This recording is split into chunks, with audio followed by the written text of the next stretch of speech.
Yo, all my friends are in Amsterdam or Paris. I didn't even realize there was two Bitcoin conferences going on simultaneously. There's was it Bitcoin Amsterdam and Amsterdam. and there's Inscribing Amsterdam. I guess they're separate ones, but they're in the same area. Separate but equal. Yeah, I think Bitcoin Amsterdam's the big one, and the ordinal guys were smart enough to be like, well, let's take advantage of this, and we'll be able to pull some people for sure from over at Bitcoin Amsterdam. Some really great speakers. I gotta say, it's funny because it's not like this is a kind of crazy thing about X. You know, my home screen of X, I don't find the video feed anywhere. I actually had to go find like Bitcoin Magazine actually has the feed streaming live on X, but it wasn't even at the top of my page, right? And it's like, that's kind of crazy, man. It's like, you know, if the algo is supposed to know what I'm interested in, and it doesn't know that I'm interested in Edward Snowden speaking live at Bitcoin Amsterdam, Elon's got to get on this fucking thing, man. Come on, man. I mean, Jesus Christ, dude. Like, I'm interested. You know, it's crazy. I had to go. I actually found it on YouTube. YouTube did know. It popped it up for me this morning, but the X algorithm totally failed there. Well, was Edward Snowden one of your candidates for who is Satoshi on that? No, post? no. I mean, he's certainly around. He's certainly around, but no, the technical skills. It really is. The deeper you dive in, you realize the leap that Bitcoin was amazing. It really is. So it's incredible. When you dive deeper into it, you realize there were lots of pieces, but to put it together in the way Bitcoin did really is, it's, you know, along with the printing press, it's right there. Way die, man. Way die. All of the predecessors to Bitcoin that no one really thinks about, like was it B Money, B Cash, E Gold? All of them. I mean, David Chaum, who I was fortunate enough to meet when I went to the roundtable. Oh, dude. I mean, you talk about a legend. The whole thing's built on his stuff. I mean, it literally is all like, he's not really in the discussion, which kind of, I'm like, you know what? This guy, he is such genius level and been in it literally since the 80s. I mean, he wrote his paper in like 82 that all this stuff is built on top of. You know, he could have done it. I wasn't even on my list, but you know, he's right there as well. But who knows? Hopefully we never know. But you know, as Edward Snowden pointed out, we can talk about that a little bit later in the show. But this kind of anonymous nature of it is actually really important. Not give the big brother something to latch onto. Yeah, I don't think we'll ever see anything as sufficiently decentralized as Bitcoin is. You know, I was thinking about this yesterday, and this kind of leads into the next topic is when you think about cryptocurrencies, you think about all the different aspects of decentralization. And last night I started thinking about, you know, the physical decentralized aspects of cryptocurrencies, right? So kind of like the social components, whereas like Bitcoin, it's decentralized online, but offline, it's also sufficiently decentralized. Like if one industrial mining facility goes down, Bitcoin doesn't go down, right? But on Ethereum, let's say Vitalik is, you know, injured, or remember when back in 2017 when they faked Vitalik's death and it could totally just cratered, right? That is like a decentralized. That's a very important aspect to decentralization, and I think as we kind of move forward in the industry, that will be very, very relevant. And because JPMorgan, they settled their first trade using what they call tokenized collateral network. You know, I think this is a lot bigger than what people have been noting on it. So basically what's happening here is JPMorgan created an internal blockchain-based tokenization platform where they can tokenize real-world assets and trade between the large financial firms. So this was between JPMorgan and BlackRock, where they tokenized here, what is it down here? It was some sort of debt that they had, where I'm trying to figure out where it is down here. But this basically taking a piece of debt or a debt instrument and tokenizing it, right, to facilitate trading. And if you've worked on Wall Street, you realize how old and like burdensome and cumbersome these kind of systems are. When I used to work in Chicago on the Board of Trade, it was literally like cards with the trades we would turn in, and people would then enter them into a computer. I mean, it is like, it's still very archaic. It's gotten way, way better than that, but it is still very, very archaic. And sometimes these can take days to settle. Here it says that for this first inaugural transaction, they tokenized shares of a money market fund that were transferred to Barclays Bank as a security for an over-the-counter derivatives exchange. Says they're very, very fond of this because how instantly it settles.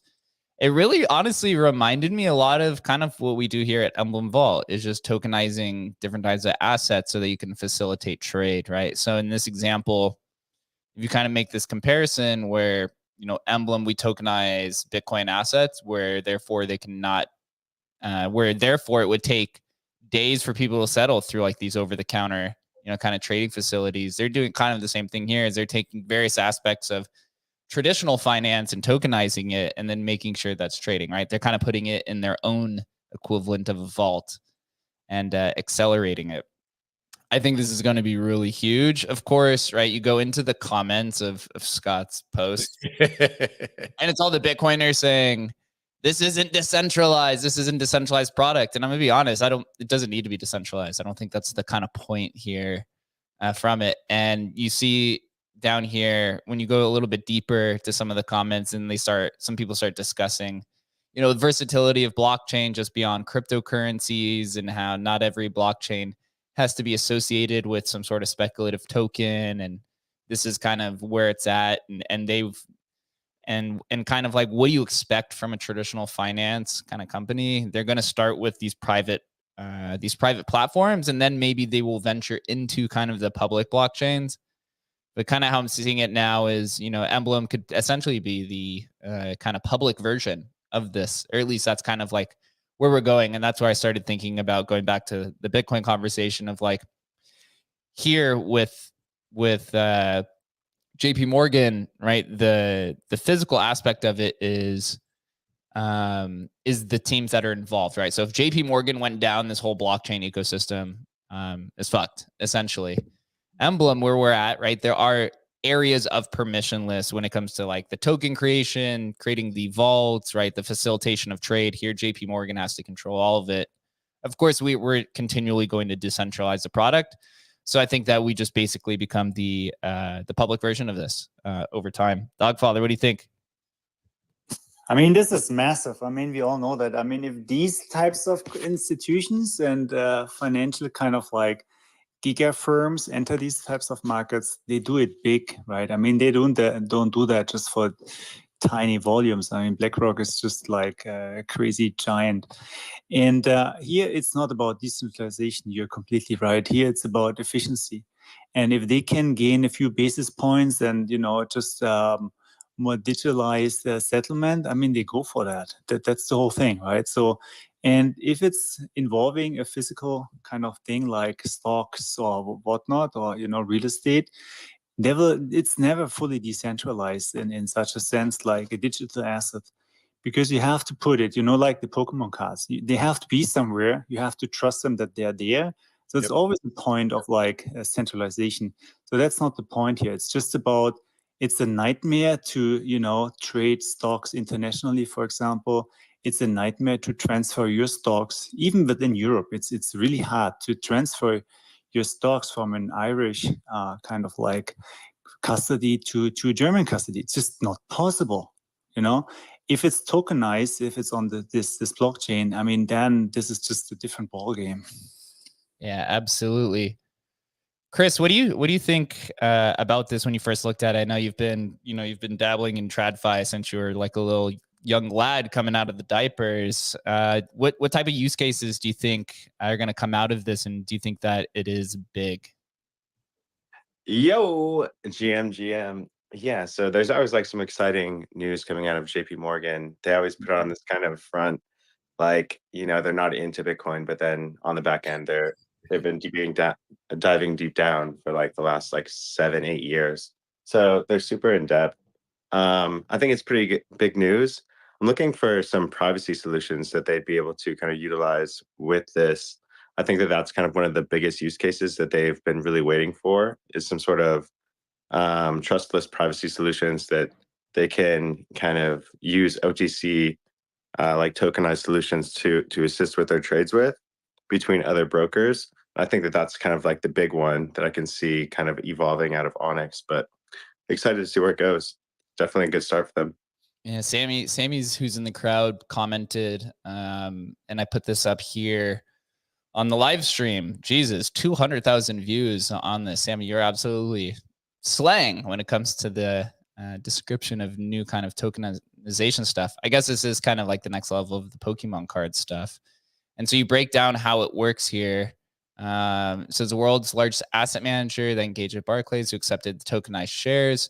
You put a nice little image up here where Onyx by JPMorgan tokenizes their own shares on Onyx, and then it goes to BlackRock, and then Barclays settles the transaction on Onyx. They receive BlackRock shares, and then BlackRock engages Barclays for an OTC derivatives trade. I'd be curious what other types of products this could be used for. At least, Adam, what comes to mind? You worked in the TradFi realm. What are some like antiquated financial products or financial assets? Literally every one, bro. I mean, that's the thing. It's literally everything. I don't know if you remember during the GameStop saga, how basically you were basically they stopped trading on Robinhood because Robinhood didn't have enough funds to cover the trade. I mean, it's all this kind of bloated old systems. All need upgrading. All. So yeah, I would assume this moves forward, like kind of Chris said, with in every aspect. It's just a matter of, they have to be able to control it, obviously, to undo trades, to fix things, right? So it has to be these like private blockchains, basically. Who controls the blockchains? I think a lot of them are going to go to this like model of, several trusted parties will basically control them. And and so TradFi will kind of move forward. But yeah, it is what it is. It's good for people, so I'm all for it. It also, at the same time though, it further locks these guys in as basically running and controlling the whole infrastructure. So I'm okay with it because it will make people's lives slightly better, but this is not a long-term solution like we're involved in crypto. This is not a decentralized solution. Not at all. Sammy's post on this thread says BCG's conservative prediction of a $16 trillion tokenized asset market cap by 2030 is looking more realistic by the day. Holy moly, that is a lot of money. I know the outstanding financial products is even much larger than that. I was watching a video yesterday saying like the global bond market itself is like $150 trillion or some sort of insane number. So tokenized assets are coming, and they're also coming to Magic Eden. Adam, I don't know if you saw this yesterday or anyone. But before we get into that, I got to give Sammy a shout out. I don't know if you saw this, Jake, but he's joining Animoca Brands. He got hired as an official ambassador for the Mochaverse ecosystem. So proud of you, Sammy. Awesome news, brother. Congratulations, man. Animoca is a big player in this space, and good on you, man. Yeah, good for you, man. Dogfather, what's on your mind? Yeah, if you talk about these volumes, you talk about spot markets. What is like 10 to 100 times bigger as the derivative markets. So that's where the real money is made. And if that goes there, I mean, this will go brr. I mean, really like insane amounts, insane volumes. And there you want to have, and you really need to be the most efficient, player. Otherwise, margins are thin in the plain vanilla stuff over there. So you need to, you need to progress. Yeah, I think the hope there is that at some point in the future, right, there's going to be some sort of conversion or on-ramp to where you could take these private assets and then move them to a blockchain back and forth, right? Maybe that's where we come in. Now you're talking, Jake. I wonder who could do that. That's what we're going to... JPMorgan, call me. If you're listening to this, hit me up. I think we got a solution for you. Magic Eden, though, dude, they're coming in. They're playing for keeps. Not only did they launch their own kind of tokenized product for Pokemon cards. They also launched a rare sats market on their Bitcoin version of it. They're coming in and they're playing for keeps. I think they're kind of taking two different expansions at this point for the Magic Eden on ETH is what this looks like, or Solana. Oh no, I think that's a Solana one. And then on Bitcoin. So on Bitcoin, they're going for market capture. They're just trying to package up everything that's existing right now and going for it. And the same thing here with the Solana market, but it looks like they're that's just like a new feature though. So it's kind of interesting. I think Magic Eden's trying to compete with OpenSea. I haven't looked too deep into this with the Pokemon cards, but it seems like that's kind of the breakout tokenized asset that everyone wants. I had Nicholas on from Courtyard, and again, we went through this conversation of why Pokemon cards, and it was this very similar idea of Jeff Bezos with books at Amazon. It was that they have this larger vision to tokenize everything, but what's the best place to start, and what does everybody in the crypto industry know and love? And they came to the conclusion that it was Pokemon cards, and they have been just absolutely crushing it ever since. What do you think of the move, Adam? They really have. I'm interested because I don't see it there in the Magic Eden post. How are they storing the physical cards? Who's storing them? How that all works? So I guess that's it. It's Collector Crypto or Collector Crypt. It's going to be storing the cards. So good. Yeah, getting a partner who is trusted is a big deal. Even though maybe Magic Eden has some trust, it's not like, boy, I'll tell you, that's not Brinks, right?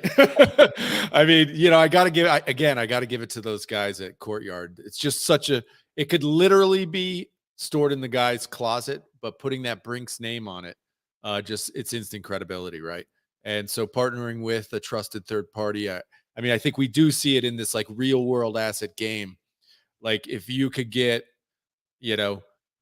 PSA to hold, the sports cards, and you just have these trusted actors.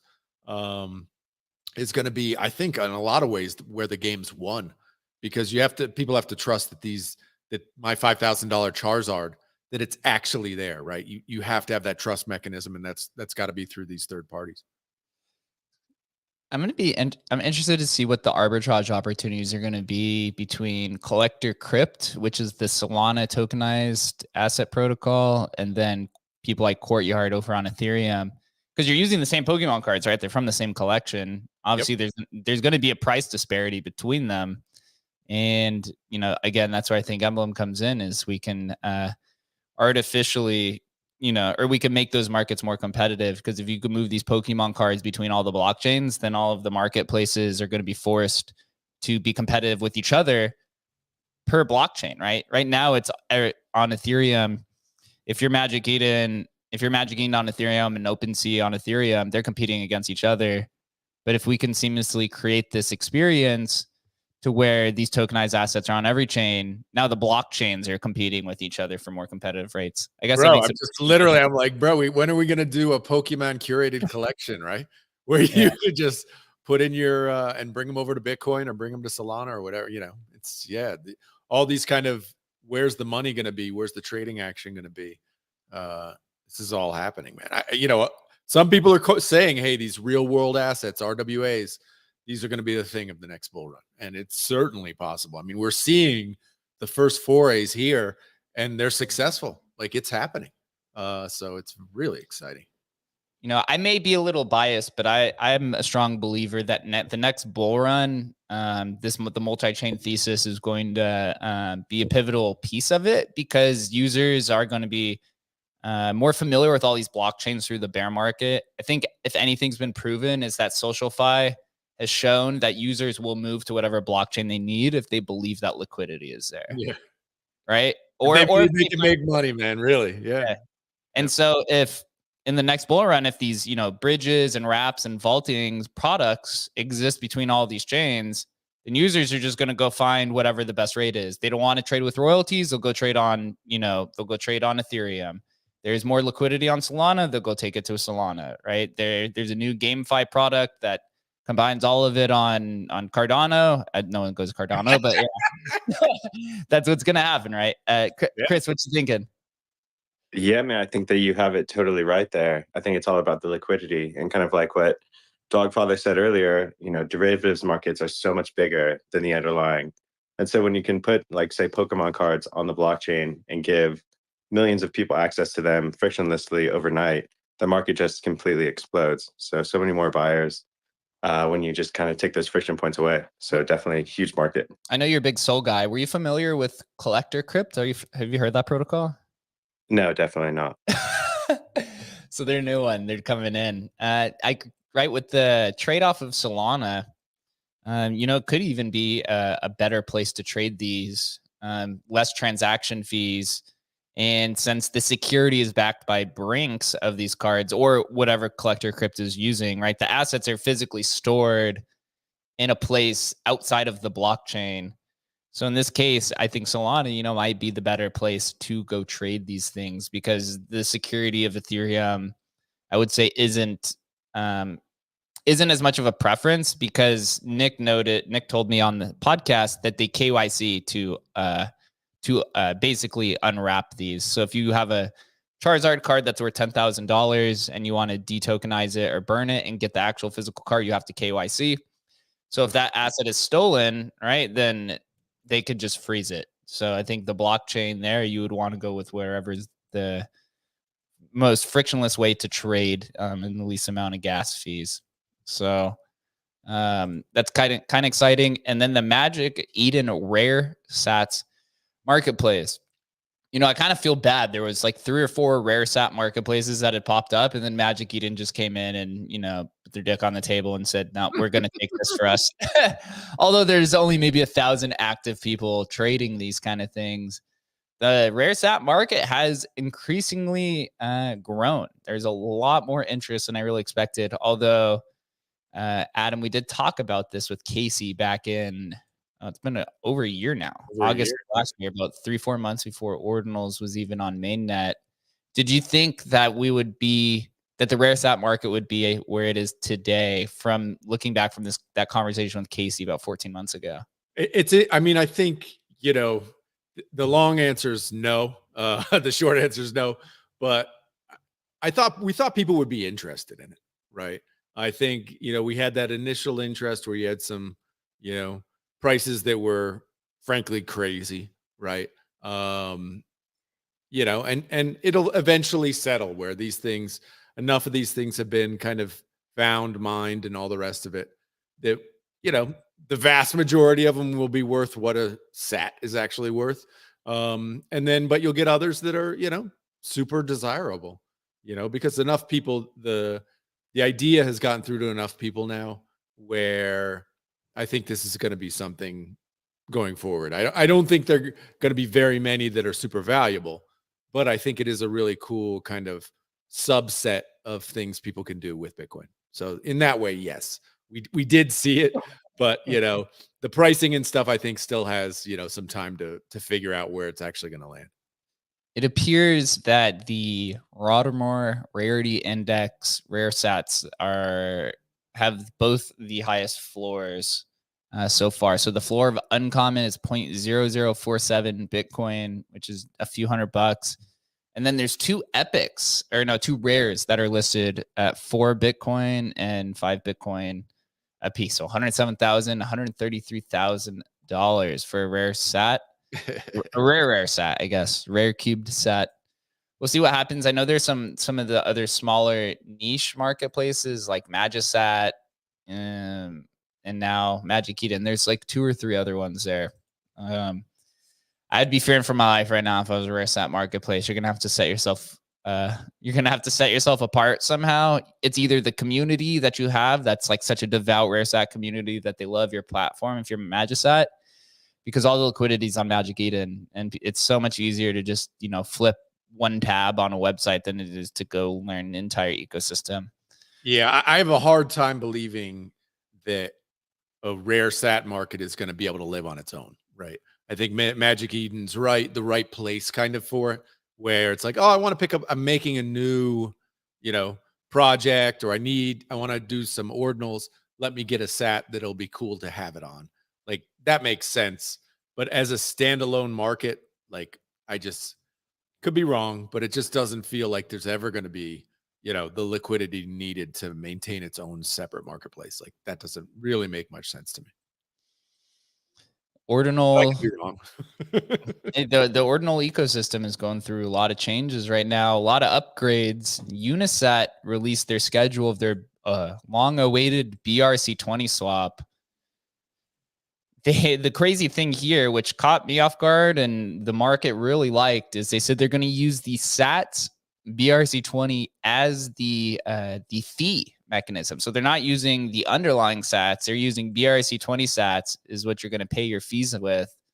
And I think the SATs token or the SATs BRC20 went up like 100% in a day after seeing that, giving some utility and making it less than a meme. So if you minted a ton of SATs, then you are up astronomically at this point, right? Wait, so repeat that again for me. So in order to use this swap platform, I have to have SATs BRC20s. Is that right? Correct. So Yeah. all the fees are going to be with the SATs. Yeah, it's honestly kind of innovative. I don't know if it's I don't know if it's gonna work. Right. We talk about this at Emblem a lot. You want to try to decrease the most amount of friction between the users. 2 clicks can really turn away a large majority of your user base. This is why we moved to using Ethereum to pay for vaulting. Is we had a native token Covol, which has been around for a long time, but a large, I mean, probably 50% of the users were coming up or who had an issue with the vaulting were saying that just because they had to go buy Covol on Uniswap to pay with, they just didn't want to go through and do it. Yep. So this just adds, a few layers of complexity, but it is bonus points from the social perspective, because now you're basically commandeering 35,000 unique owners. Because the SATs BRC20 is the largest BRC20 token ecosystem by more than double the user base itself. I haven't been able to use it yet, but they announced, I think it's October 25th is when it'll be public. I've seen some people test it out. I've seen some cool videos. Looks very similar to Uniswap in essence. There's going to be a fee mechanism. So I believe they're taking 0.3% for a fee, which is standard. Yeah, right here. So BRC20 swap charges a 0.3% service fee to all users participating, approximately 1/6 of that. So 0.05% of this fee is collected by Unisat, while the remaining 0.25% is distributed among all liquidity providers for the respective trading pairs. So you can LP tokens on this. It's very similar to Uniswap. The one downside of this, which a lot of people are not a big fan of, and I believe Domo's not a big fan either, is that it's a module. So you have to deposit your BRC20s into this BRC20 swap, which means that it makes it permission, so that you have to get permission to remove it. So it's almost like this equivalent of like a wrapped BRC20 in this idea. I don't know how it's going to turn out. I mean, it's the only marketplace. Maybe I'll give you guys a little bit of alpha. I was recently testing the OmniSat DEX, I guess, that we've been building for the last 6 months, and looks pretty good. It'll be very competitive to this, I have to say. There's a few other gadgets and whistles that are on it, which I think will catch people by surprise. But the BRC20 marketplace is heating up. You got Runes or Runestone. Feels like it's already dead, honestly. I'm not. Have you heard anything about Runestone or Dogfather? I literally haven't heard anything in the last week after everyone was like, yeah, I'm over it. I've heard goose eggs. I haven't heard anything. It hasn't popped on the timeline again. I mean, the way it is, man. It's like people move on quick in crypto, man. Like biggest thing on earth to a nothing burger in 48 hours. Attention is short-lived, man. I mean, I think part of the BitVM thing that popped up the other day, well, it got a lot of traction. It's like, dude, it's not even built. It's miles away from being built. It might not even be possible to be built. Certainly not in the way that people are envisioning it. And you have Manib's post pulled up there. And, I count it, there's dead in the water. It's like it's an idea and maybe it gets built out and but the way it works, this is a multi-year thing. If it ever works, and even if they got it somehow magically working, that you then have users who want to use it and haven't moved on to something else in the meantime is, what is that? 1 in a million, 1 in 10 million. It seems very unlikely at this point in time. Yeah, so Bob actually did another write-up for the BitVM here. So I have it pulled up on the screen. I was going to read off Munib's, but man, he's so complex sometimes. I was on the Spaces last night, listening to Leonidas interview Bob and a few of the individuals who are part of the BitVM team. It sounds like for using some of the complexities is over a year away. There are a few things that you can use right out of the box, but there are a lot of issues, and it sounds like they need at some point they will need a Bitcoin upgrade for this to really reach its full kind of functionality. And we know how it is trying to push through upgrades on Bitcoin, man. You got to face the maxis right there. Got to face them. You got to face them, and you got to have a large backing, man. It's similar to like the Bitcoin Cash fork, man. It was that culture war of that divide. It's going to be tough. I think it'll be years before you could get an upgrade like that. Before you really, really change the culture on Bitcoin, it's going to be a while. I don't even know why you would even put it out until you built it. Like, really, what's the value of putting a paper like this out when you have at least a year of work ahead of you? Like, honestly, I don't get it. Like, what's the advantage? I guess to potentially see if it's even an idea that people are interested in, that I could understand. Okay. And that may be the reason why he did it. Put it out like, hey, am I going to get any traction from this? Are people even interested? You hate to spend a year and build something if nobody's interested. But the reality is, it's like, what is this now? It's going to be, I don't know, RGB all over again.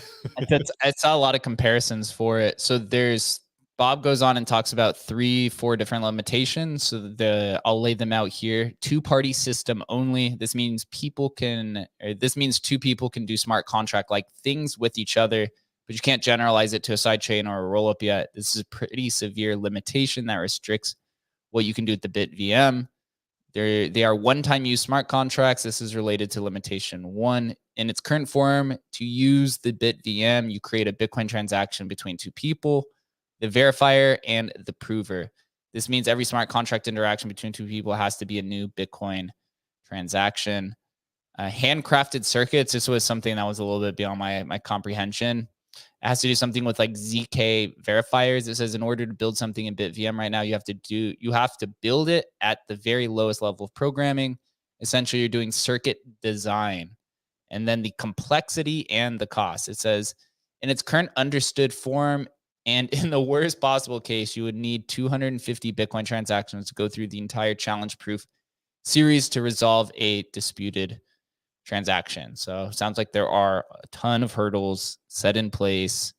Dogfather, are you bullish or are you bearish on BitVM, or do you think just introducing the idea is a positive for Bitcoin? Yeah, the latter, definitely. I mean, this is a research piece by a researcher and not by an entrepreneur who's building something overnight. So that's just the difference. That's why they are writing papers and not building a product. And maybe some other people put that into a product, but it's maybe not this person. This looks more like a researcher who just wants to show that this is in principle possible, and now figure out the details. Cool. Makes sense. Yeah. Cardano 2.0. It's a positive. I mean, there is a ton of innovation that's happening on Bitcoin right now. I think Casey opened the Pandora's box first with ordinal theory, got people being creative, and then him stepping outside of ordinals, I think is just shot himself in the foot from a protocol level.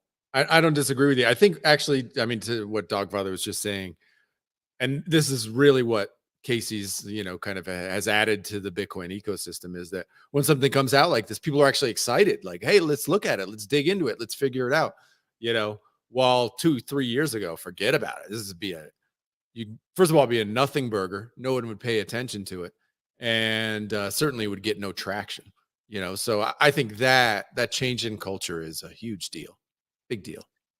Yeah, I have an interview coming up next week with the Atomicals guys, who's created a ordinal like kind of protocol, which is not on ordinals, but it's similar outside of it. And they've created a lot of upgrades to ordinal theory. I actually think the protocol is much better than ordinal theory, but it's going to come down to community adoption. This is kind of the conversation that we circled, is how do you incentivize users to come over here when they've been building over on this similar product, maybe which is a little less inferior, for 8 months now. It's the same thing with like BRC20 and Runestone. Once people are in their ways, especially when it comes to tech, it is really tough to pull them away. And a big shining example is people using OpenSea. OpenSea still commands about 75% of transaction volume. That's different from total volume, which Blur farmers are using more volume on Blur. But 75% of transactions are still using OpenSea, even though they have a 2% marketplace fee and they could go get it much cheaper everywhere else. It literally just comes down to habit and trust at the end of the day. And even if it sucks, if they trust it, they're going to use it, right? That's that's kind of how our relationships are with our friends too. Right? You got a bunch of friends who are pretty horrible and suck, but for some reason you still hang out with them. I find myself in that situation pretty often. maybe my ex-girlfriends too, but different story for a different day. Ledger finally created a Pepe cover. I don't know if you saw this, but that's Dude, who is a fake rare artist. He's actually just a Pepe artist. He does geometric Pepes. He's very popular in the community. He put a tweet out, which was a ledger that looked like a Pepe. And I kid you not, the next day or 2 days later, they posted a one that they had made. And then they actually created a whole graphic for it. So it looks like Pepe ledgers are going to be coming to a store near you. Pretty cool. Big win for the Pepe community. Adam, what did you think about the Pepe space yesterday? Did it feel exciting to get everyone back together? It's Pepe's are this like base layer of Web3, man, and I really do believe, like I said yesterday, we're just at the beginning of this. Like we are just I mean, no matter how much we feel like, oh shoot, we missed the Pepe run in 2017, it's like I still feel like 2021 or no, I'm talking about like 2017 when like Pepe's first created kind of happened. Like I don't think we missed anything. Like I still like the world doesn't know what's happening here yet. And so I'm super excited about it. It's amazing. And we got a lot of traction on the tweet we put out about the migration with Pepe's on OpenSea and stuff. And I think people are just the Web3 space is completely ready for this now. And I think it's just time. But even that, it's time for us in Web3 to be able to like fully kind of coalesce around Pepe's. But at the end of the day, still the world doesn't know a goddarn thing about Pepe's, man. Not a thing. Our boy Leonidas gave us a shout out. He said, "Congrats, Shannon, Adam, and Jake on crossing the finish line with this. I just browsed the collection and it was everything I'd hoped for and more. It will be nice to see some offers and liquidity start showing up pretty soon." I actually commented and I actually got a lot of engagement. I said, I have to say, when we first thought about this idea 2 years ago, I remember you and Leo were talking about this like the end of 2021. I said, when we first thought about this, I didn't think that I'd actually be building it. Here we are. I ended up being part of the team that built it after theorizing it, a year before I was even on the team. But it's amazing. Lots of exciting times. People are very excited about it. It's cool also that a lot of the Bitcoin native users are becoming more open and familiar with using Ethereum. I mean, we had Skrill on yesterday and he was talking about how the token approvals and stuff is really annoying and it feels very sketchy, but they're still doing it anyways, right? Mm-hmm. They're still going to go through with it. There's not really an option at this point in time. Dude, we know for sure people will do anything to access liquidity. They will literally do anything. They'll go on to Tezos if there is a liquidity possibility, man. They will figure it out. It's amazing. The sales are definitely starting to pick up. As you could see here, I tweeted yesterday that the volume was at 104 ETH or 100 ETH last night. 12 hours later, now it's at 104 ETH. So purchases are definitely rolling in. From my perspective, it's pretty much mostly, I would say 80% of the sales are 0.2 or 0.3 and under. A lot of Pepe Cash and kind of these like early or like high supply cards that you see here are the ones that are selling. I think it's just kind of people getting their feet wet, coming in and saying, hey, this looks cool, I'm going to buy it, and then kind of figure it out. It's much better to go that way than to go big and realize that you bought a card that has a very high supply and you just got tricked. Yeah. But I do like this ERC 1155 model. It's making it more efficient. It's making it nearly impossible for users to get tricked because, for example, I'll use Pepe Cash, for example.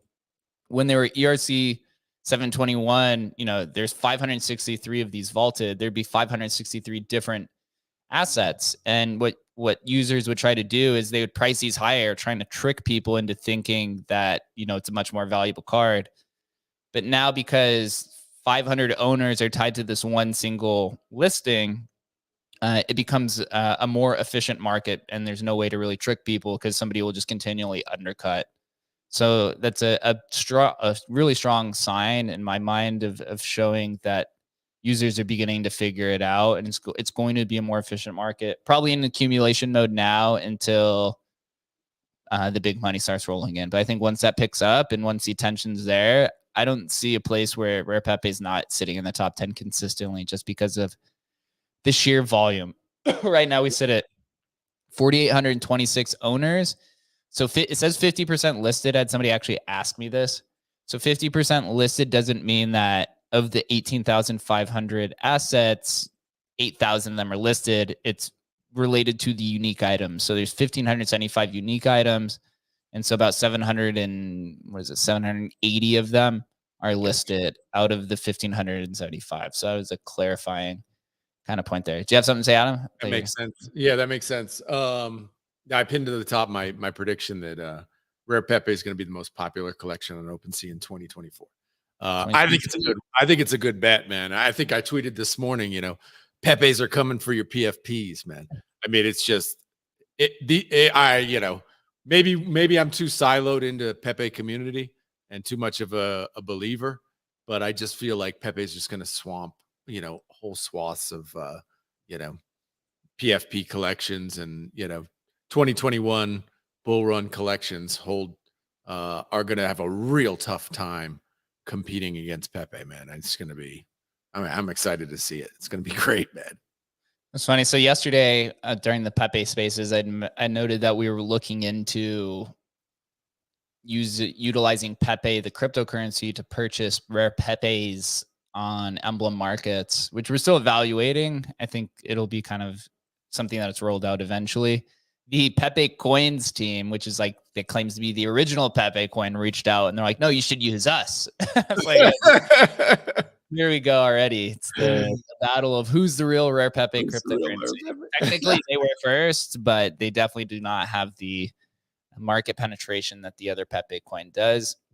The highest sale on this collection so far, we had a Nakamoto card sell for 55 ETH a few months ago. Pepe Kachu sold for 5.5 ETH. And then this guy Pepe sold for 3.75 ETH. So those are the top 3 sales on that collection. Fake Rares is also making some moves, and very, very exciting time.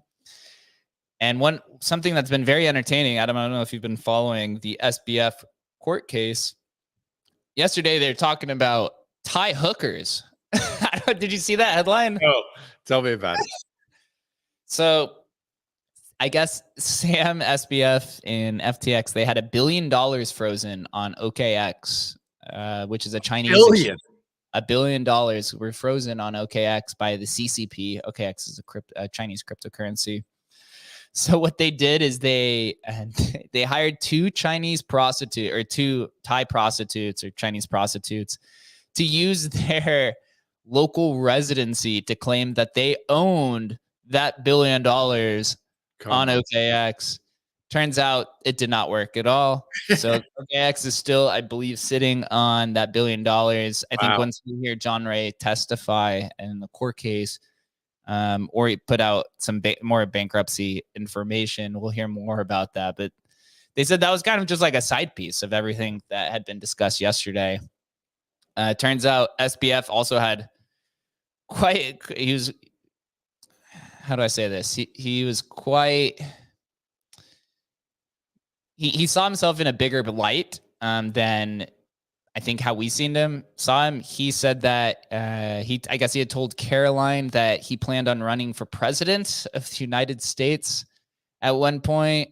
He wanted also to, or they confirmed our beliefs that he was trying to take down Binance as well. In kind of this document, it says that he had pushed with the SEC and the CFTC to try to be the only licensed exchange in America, and that they should look into Binance and try to heavily regulate them, which is, I think it's what we expected. And this is probably why CZ said, all right, I'm just going to dump all your tokens in bankruptcy. Yeah, crony capitalism at its worst, man. I mean, how bad can it? This is as bad as it gets. This is like the stuff of legends, where it's just like, let me pay off the politicians to get them to, get the regulators to go after my competition. It's disgusting. It's like, this is the worst. It says in the same document, Bankman-Fried put Justin Sun, founder of Tron and advisor to Huobi Exchange, as a potential investor to reach out to, but then added, turns out he's very close to CZ. It's Caroline, I guess, had created a document of all the things Sam was mad about at some point in time. She kept a running tab.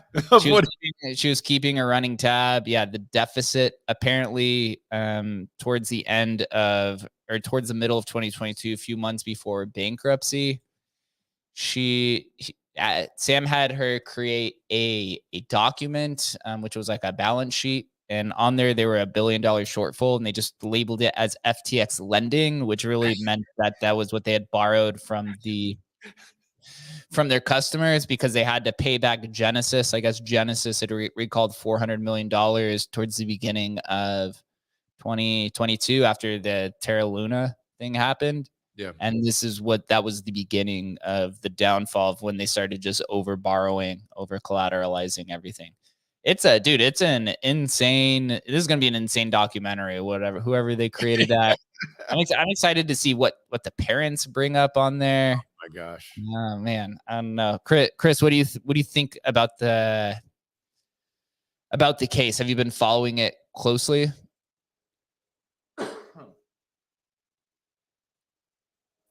You're muted, man. You there? Yeah, I think you might be rugged, honestly. Yeah. You might have to come back in. I don't hear anything. Do you hear anything, Adam? No.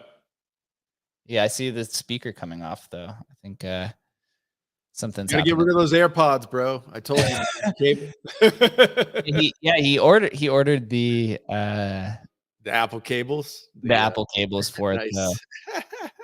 Yeah, so I've been following Laura Shin's been doing a really good job at reporting on this case. Also, Tiffany Fong is somebody who I've been following that's been reporting on it pretty good. It's unfortunate that they didn't allow cameras in the dude, did you see that? You got to bring up that picture. Did you see that drawing? Oh my God. My God, dude. I mean, literally, I had an interaction today where people were like, because I tweeted about it, and somebody wrote back and was like, "Oh, I think they're just doing it, to make it so bad so that people actually talk about it on social media. Like it's that bad. It's like so bad that people are going to talk about how bad it is. You know what I mean? It's like there's no way that dude's a professional artist. Like that's impossible. You know what I mean? Or he's so pro that he's doing this awful version of poor Caroline. She's just butchered, man. It's terrible. She has turned on him very, very hard. Oh, apparently another one of the conspiracy taglines that Caroline had brought up is that her and SBF conspired to keep Bitcoin under 20K. They didn't say the reason why, but they said that there was active intentions to suppress the Bitcoin price. I don't know why. He also apparently, during the liquidation, he reached out to MBS.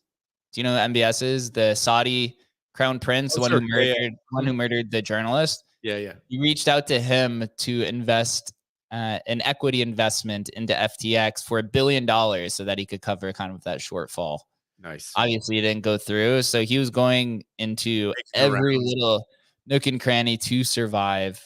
I think it was Elon. Oh, no. It was Chamath Palihapitiya had talked about that as well. When SBF was making that like final round, trying to like bring in money just to stay afloat. Chamath talked about that and said that, they asked for like the basis of base layer, like info, and SBF literally told him to F off, now, and Chamath was like, well, that's when I knew it's all over. All over. So the Chinese bribe thing, here was one of the reporters said, I was in court during the SPF's trial when Caroline revealed FTX paid $150 million for the thing being to bribe Chinese officials to unfreeze the accounts. Wow. Of accounts on their exchange after failing to siphon the money through accounts set up by Thai prostitutes. Literally, movies cannot make this. Bro, hey, if you look at it and it's like, well, it's only 15%. At least we get something back. It's like, but it's crazy. It's literally crazy town. It's crazy town. So they expect 6 weeks of this. Again, Laura Shin has been doing a good job. So I'm kind of reading through her documentation. They talked about the Thai. This was just yesterday. I don't know what's happened today in court, so that'll be kind of interesting to see. Thai prostitutes, Saudi prince. Ellison discussed the financial turmoil that began with the crypto market crash and how it led to desperate actions allegedly directed by SBF. She revealed the manipulation of the balance sheets, the use of FTX customer funds for risky investments, and ethical compromises to keep Alameda afloat.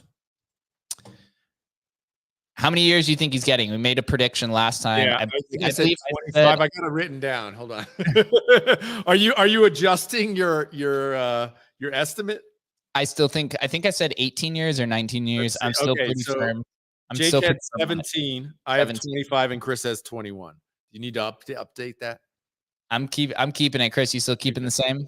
Chris is still locked in at 21. Am I back? How are we feeling? Yeah, you're good. You're back.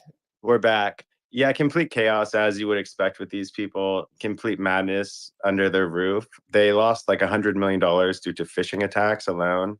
They lost like another $50 million because they lost the zip file. They had a seed phrase stored on a text file on their computer. Just like basically like it was like a college fraternity that was just running a multi-billion-dollar organization. Complete chaos. But it's probably going to stick with the 21-year sentence. Hopefully more for just how complete psychotic he was acting. But hopefully he doesn't get any kind of, good deal in here because there was just so much negligence going on under that roof. It's really hard to fathom. I think the best tweet, and this was probably 6 or 8 months ago when Jesse from Kraken was like, he knew it was screwed because they had like 20 people working for FTX or whatever. And he's like, we have 150 people in security alone for Kraken. How could they have 20 people running this thing? It's impossible. And you saw what it was. It was just like, it wasn't being run. It was just moving money around and buying stuff. It's crazy. It's literally, life, dude. Life times 2. Here's another prediction. How many years does Caroline Ellison, Gary Wong, and I forget the third guy get because they are working with the feds? Supposedly, it's going to be like less than a year to 0. What? No way. I'd say 5 years. No, they're saying these guys. It matters. Like, and this is all like double speak, but just what I heard. But supposedly, if you're like the first one in the door to offer yourself up, you're basically walking. But all the rest of them, it's just like how quickly they snitched. But he said he'd be surprised if any of them get more than like a year. because they're Wow. because they turned on SPF. Basically, you get to walk basically. Wow, I would be very surprised if that happens. Good for them, I guess. Kind Well, I of. mean, he was also I think they're just as guilty. I mean, Sam's definitely Totally, leading they it, all but I are. think they should definitely be getting a lot more. Than Although that. Caroline got the short stick, supposedly she only made like out of this whole scam, and there were guys making $250 million and all this money, and she only got like 7 million or 6 million. And people are like, dude, she dropped the ball, man. Bad. She was a terrible employee. Sam Trabucco is the one who made it out the safest of this. He still has his boat that's Still paid living with on a customer boat, dude. deposits. He's a witness in this. That's the only thing we've seen so far is that he's a witness. So this man better have some damn incriminating evidence if he's not even being charged, and he was literally leading the charge. He was the co-CEO. He was the co-CEO with Caroline. When did he drop out? I can't remember how long It's ago. like 1 or 2 months before everything fell Wow. apart. It was literally like, dude, he jumped off the Titanic right before it was like on a lifeboat, on his own boat, paid for by the customer deposits. Amazing, dude. Like literally, that guy's not going to do jail time. It's nuts, total nuts, man. Because he had to know what was going on. Had to. Impossible not to know. Yeah. Although I guess he'll frame it as I didn't know until and the day I knew I left, but it seems unlikely. And they've been using, or they used all of their communication channels on Slack. So it could be possible that all of the incriminating evidence for him can't be found, can't be traced. He was brought in at a later date. I do say that. I think he was brought in at the end of 2021. It was like a year after Caroline had already started. So I don't know, man. I think he's probably holding some sort of piece here that the court system and the attorney general is holding on to, that will be this like surefire way that Sam gets locked up forever. Interesting times, to say the least. I'm excited to see what happens here. I think we could wrap it up for this Thursday, man. I'm excited. One thing I'm really excited about with this show is once you start moving through these migrations, we're going to be able to have a Spells of Genesis spaces. We'll have our Pepe shows. We'll have the Doge Party shows. We'll be able to get back in contact with all these communities who are almost lost. It's interesting how pivotal Emblem Vault is to some of these communities, but also just like the unfortunate lack of community, I guess, involvement, or maybe the way that they market themselves. So we got to come in and not only curate the collection from the tech perspective, but also from the social kind of awareness as well. So we got some heavy and big boots to put on to help create the team, a very large backpack, to say the least. Got to put in the work, man. Any final words? How are you feeling about the crypto markets going into this weekend, or I guess throughout the rest of quarter four? Are we stagnant?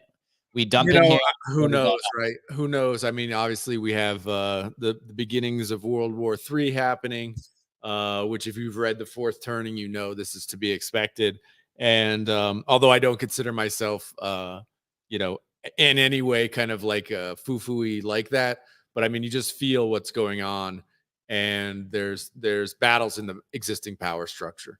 And I've never been more hopeful, because I feel like we as people during COVID was critical for us to realize what's actually happening, that we're actually being lied to. The propaganda is happening in real time today, right? And that we had that moment where we kind of, at least most of us, woke up to what's happening and realized that crypto is this critical, key, foundational layer to our freedom. I couldn't be more bullish on crypto. How you feeling, Chris? Projections or thoughts about Q4 in crypto land? Yeah, totally. Have to agree with Adam. There's a follow-up to The Fourth Turning. It's called The Fourth Turning Is Now, by the same authors. Yeah. Definitely really kind of pinpoints where we are in just that, decaying kind of world power, rising superpower in the East. So massive power struggles ahead. Kind of feels like there's a ton of tensions building within this, potential conflict in the East right now. So wouldn't be surprised if there was some sort of kind of pretty major event that this led to, causing kind of a pretty steep crypto sell-off. But I don't know, that kind of seems like it would be probably a pretty big macro bottom for me. So think that the bottom probably still sticks around 15K, but wouldn't be surprised to see lower 20Ks and then kind of hopefully kind of resume some sort of normalcy as people kind of really see crypto shine in what it was kind of built to do. Yep. I know the stock play is always buy the war immediately. There's usually like I saw somebody put a chart of like the last 4 or 5 kind of wars / skirmishes in America, and the stock market sells off for about 2 months, and then it literally just goes up only for like 10 years. Yeah. War is really expensive. So, it's very inflationary. A lot of these things are all inflationary by default. So I don't know about owning stocks at the moment, but I think Paul Tudor Jones was on CNBC or NBC the other day as well, just saying, it's a really good time for hard money, neutral money. So Bitcoin, gold are always pretty good bets, and kind of a power struggle between, major superpowers. So kind of agree with him there, and praying for the best, but it's not looking great at the moment, to be honest. Fourth Turning, great book. Is that Ray Dalio's book, or is it somebody else? No, who is it? Chris? Chris would know. It's Strauss and Stevenson, I believe. And then they came out with not another version, but a follow-up. I believe it's called The Fourth Turning Is Now. I think they came out with it either last year or 2 years ago. It's really great. You guys would really, really love it, especially if you love The Fourth Turning. Yeah, I haven't read The Fourth Turning, but I know the whole thesis behind it. You need to read it. You just it's a book. It's mandatory reading. You need to do that today. Yeah, today. I'm buying the audio. Get the audiobook, my brother. Get the audiobook. Listen to I'm getting the audiobook. I'm going to come back very knowledgeable on Tuesday. We're going to put out some more information. The show is growing. The migrations are going very smooth. Of course, there's some edge cases, but until then, feel free to reach out to us. We do this show Tuesday through Thursday, 11:30 a.m.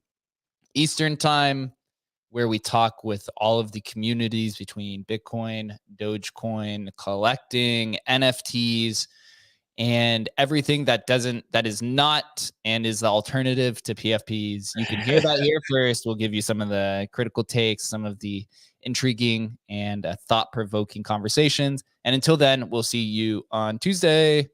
Thanks, guys.